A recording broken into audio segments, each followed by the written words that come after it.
Bismillahirrahmanirrahim. Assalamualaikum warahmatullahi wabarakatuh. Waalaikumsalam warahmatullahi wabarakatuh. Puji syukur kita panjatkan kehadirat Allah Subhanahu wa taala yang telah mempertemukan kita di tempat walaupun di room virtual ini. Baik, langsung saja di sini kita akan menjelaskan tentang materi konsep kemagnetan dan masalah-masalah apa saja yang dihadapi oleh peserta didik saat mengikuti pelajaran tersebut. Mungkin bisa di-share materinya dulu.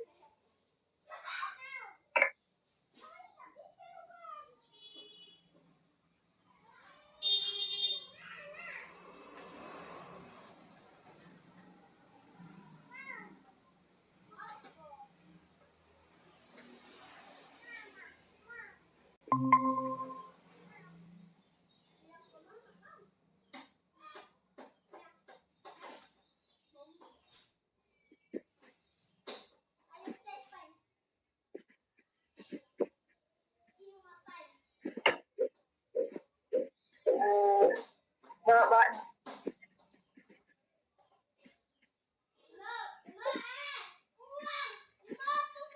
Baik, di sini kami dari kelompok 4 menjelaskan tentang konsep kemagnetan. Adapun anggota kami yaitu saya Nur Laili dan Monica Yesin, Yuni Supaini Andri, dan Haryanti.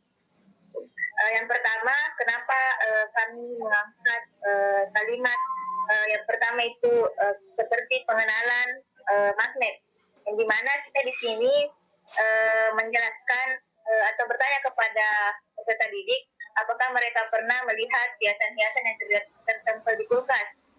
Mengapa kita bertanya seperti itu? Karena ini menyangkut tentang magnet, dan di situ di hiasan-hiasannya itu terdapat magnet di dalamnya, dan tidak seperti jika kertas dan kayu ditempelkan pada kulkas, dia tidak akan menempel karena dia memang bukan magnet. Kemudian selanjutnya saya akan serahkan kepada teman saya untuk menjelaskan tentang konsep magnet sendiri. Saya persilahkan. Baik, terima kasih atas kesempatannya. Di sini pada konsep gaya magnet. Kata magnet berasal dari bahasa Yunani magnetis litos yang berarti batu magnesian. Magnesia adalah nama sebuah wilayah di Yunani pada masa lalu yang kini bernama Manisa. Sekarang berada di wilayah Turki. Magnet terbuat dari logam seperti besi dan baja. Magnet memiliki berbagai bentuk dan dinamakan sesuai bentuknya. Nah, tetapi di sini permasalahan yang ditemukan para siswa itu tidak mengetahui atau belum memahami yang mana yang termasuk kutub utara dan kutub selatan pada sebuah magnet. Apakah di sini teman-teman ada yang ingin memberikan solusi terhadap permasalahan tersebut? Saya kembalikan kepada moderator. Baik, kalau saya mungkin sarannya itu dikasih materi tentang praktikum sederhana, seperti yang kita telah cantumkan di materi. Mengapa kita cantumkan percobaan sederhana? Karena ini gampang untuk diketahui peserta didik dan gampang untuk dipraktekkan. Yang pertama, kita meletakkan magnet bata di atas gabus, lalu dicapungkan di air. Kemudian magnet tersebut itu akan menuju ke arah utara jika itu kutub sebaliknya. Jika kutub selatan, pasti dia akan mengarah ke selatan. Kalau itu sih dari saya. Baik, terima kasih atas solusi yang telah diberikan.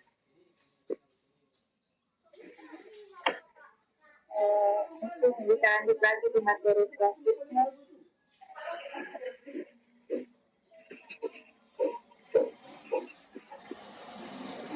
Kemudian sifat magnet, saya persilahkan kepada teman saya untuk menjelaskan dan apa masalahnya di peserta didik. Baik, terima kasih atas kesempatannya yang diberikan.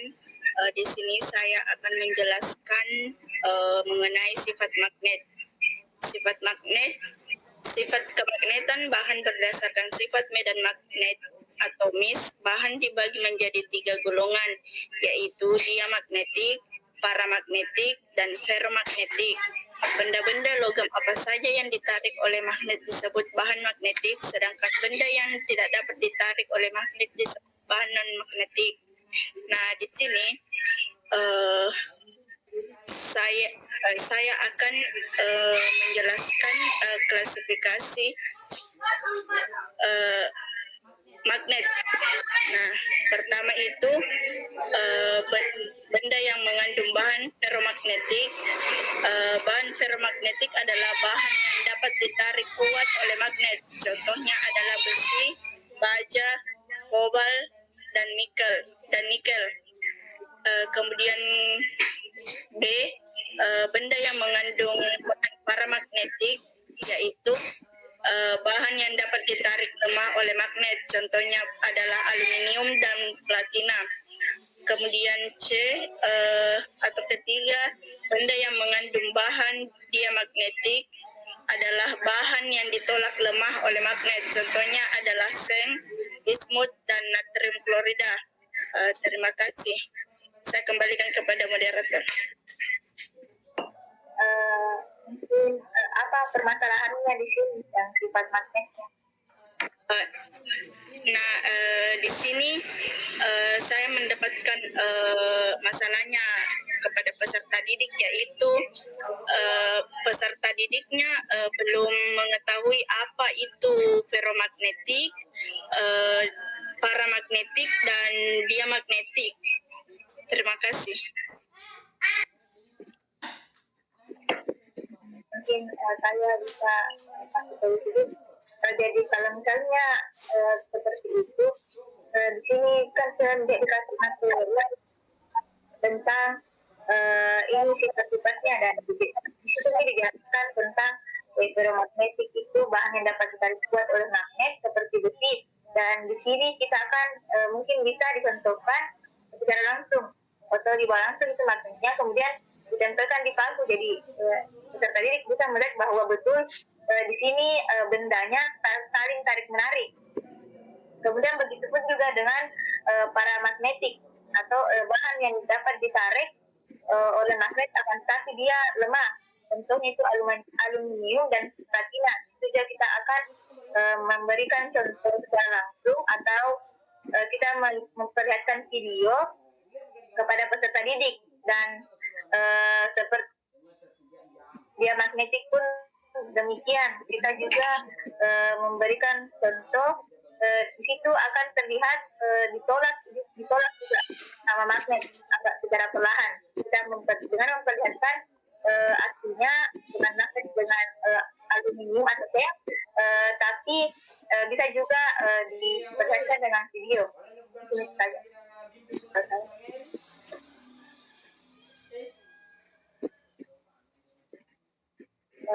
Mungkin tadi sudah jelas solusinya. Kemudian lanjut ke cara membuat magnet. Itu saya sendiri yang menjelaskan. Yang pertama, cara membuat magnet itu digosok dengan magnet magnet lain secara searah. Kemudian yang kedua, dengan menginduksi magnet, yaitu dengan mendekatkan magnet permanen logam yang ingin dijadikan magnet. Kemudian yang ketiga, magnet diletakkan pada solenoida atau kumparan kawat berbentuk tabung panjang dengan lilitan yang sangat rapat dan dialiri arus listrik ke arah atau DC. Tetapi di sini permasalahan yang didapatkan oleh peserta didik, yaitu mereka kurang memahami tentang cara membuat magnet. Mungkin teman-teman ada saran atau solusi untuk permasalahan ini. Saya kembalikan ke teman-teman. Saya moderator.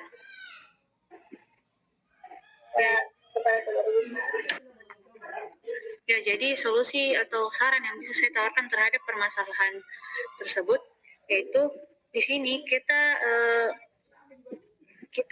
memberikan sebuah percobaan sederhana tentang cara membuat magnet.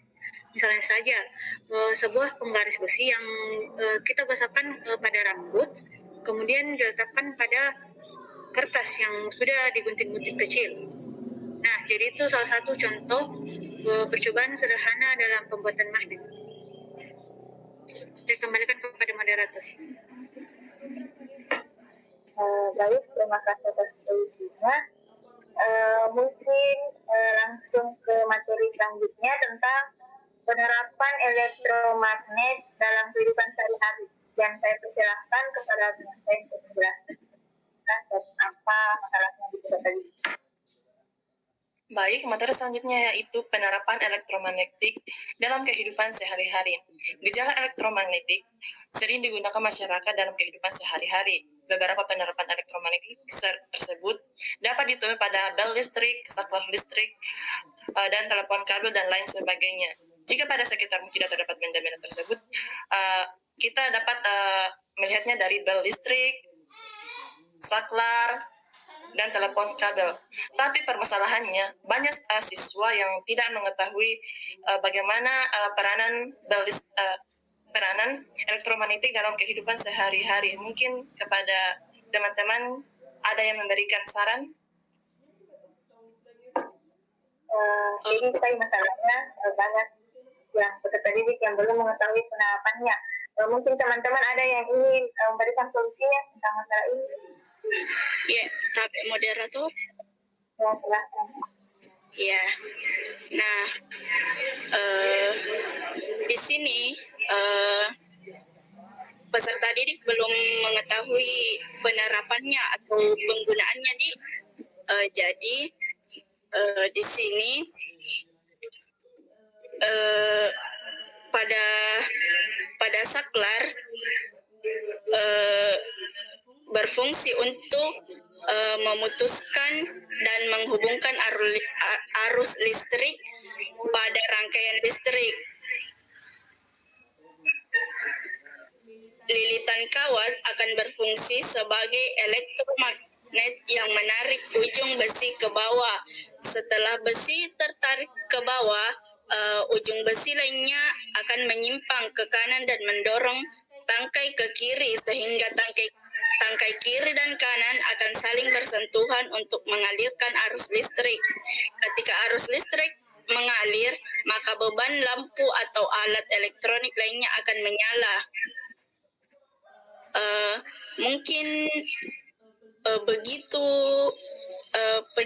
sedikit penjelasanku untuk penerapannya.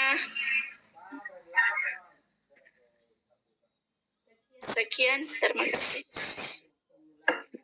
Ya, baik. Saya juga tambahan, mungkin juga bisa dari situ penerapannya mungkin bisa diperlihatkan video tentang itu cara kerjanya dan bagaimana penerapannya itu elektromagnetik. Baik, next. Kemudian materi selanjutnya yaitu tentang gaya Lorentz. Saya persilahkan menjelaskan dan apa masalahnya. Nah, di sini pada materi gaya Lorentz. Gaya Lorentz adalah gaya yang timbul akibat adanya arus listrik dalam suatu medan magnet. Jadi, jika kita memiliki suatu benda konduktor yang berada di dalam medan magnet, kemudian kita aliri benda tersebut dengan arus listrik, maka akan timbul suatu gaya yang mampu menggerakkan benda tersebut.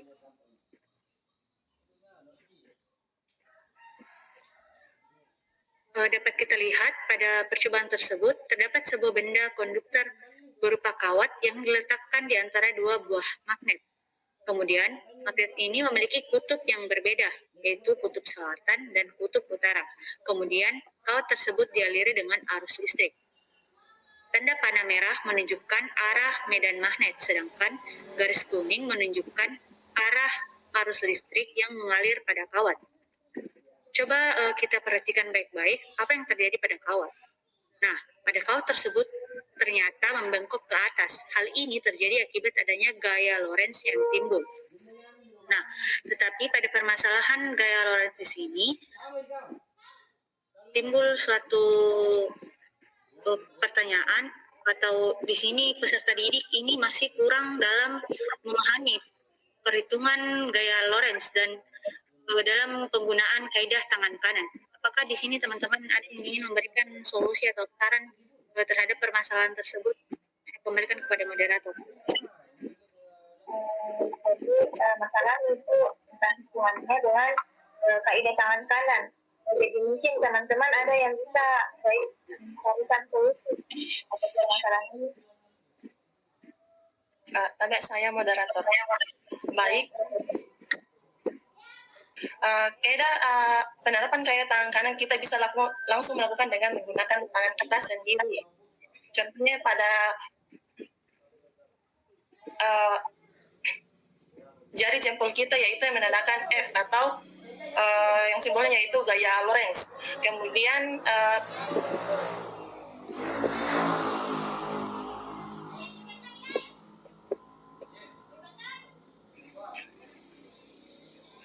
yang arah telunjuk kita yaitu dapat disimbolkan sebagai I, yaitu kuat arus listrik. Kemudian pada jalur tengah kita atau jari tengah kita itu menunjukkan medan magnet. Maka rumus gaya Lorentz dapat kita simpulkan yaitu sebagai F sama dengan B kali I kali L, di mana F itu yaitu gaya Lorentz, B yaitu medan magnet tetap, I yaitu kuat arus listrik, kemudian L yaitu panjang kawat yang berarus yang masuk ke dalam medan magnet. Kemudian saya akan memberikan sebuah contoh soal pada gaya Lorentz. Misalnya yaitu sebuah kawat tembaga sepanjang 10 meter dialiri arus listrik sebesar 5 mA. Jika kawat tembaga tersebut tegak lurus berada dalam medan magnet tersebut yaitu 8 Tesla, maka berapa gaya Lorentz yang timbul? Dari soal tersebut itu kita ketahui bahwa panjang kawat berarus yang masuk ke dalam medan magnet yaitu sebesar 10 meter. Kemudian kuat arus listriknya yaitu 5 miliampere atau bisa disederhanakan menjadi 5 kali 10 pangkat 3 ampere. Kemudian medan magnetnya yaitu 8 Tesla. Kemudian yang ditanyakan yaitu gaya Lorentz. Nah, sehingga dapat kita rumuskan F sama dengan B kali I kali L, yaitu 8 kali 5 kali 10 pangkat 3 dikali 10, sehingga menghasilkan gaya Lorentz sebesar 0,4 Newton. Baik, saya kembali dan juga pada permasalahan ini seorang guru juga dapat memberikan contoh soal dan memberikan sebuah contoh pada kehidupan sehari-hari sehingga siswa dapat mengerti penjelasan tentang gaya Lorentz tersebut. Baik, saya kembalikan kepada moderator. Itu tadi solusinya, Bu. Jadi kemudian tambahan juga mungkin kita akan memperbanyak juga soalnya supaya peserta didik dapat bagaimana.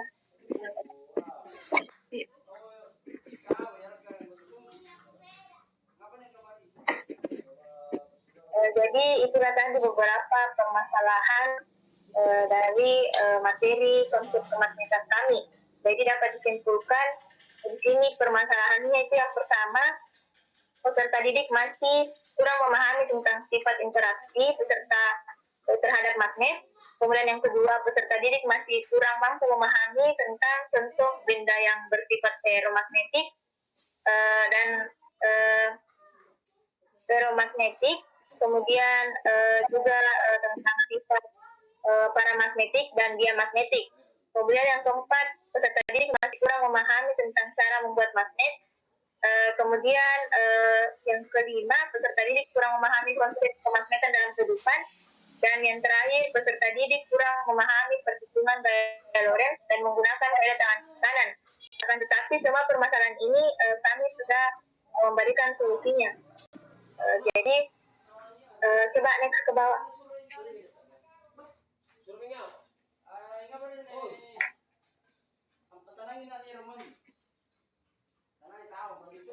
Jadi di sini juga solusinya itu sebaiknya guru mengulang kembali penjelasan tentang konsep soal pada materi yang belum dipahami seperti yang tadi materi. Karena ini masih banyak siswa yang mengalami miskonsepsi pada materi kemagnetan, konsep kemagnetan dan gaya Lorentz. Maka dari itu di sini guru berperan penting untuk melatih siswa dalam bentuk soal-soal pemahaman sampai siswa itu tidak mengalami miskonsepsi pada materi ini.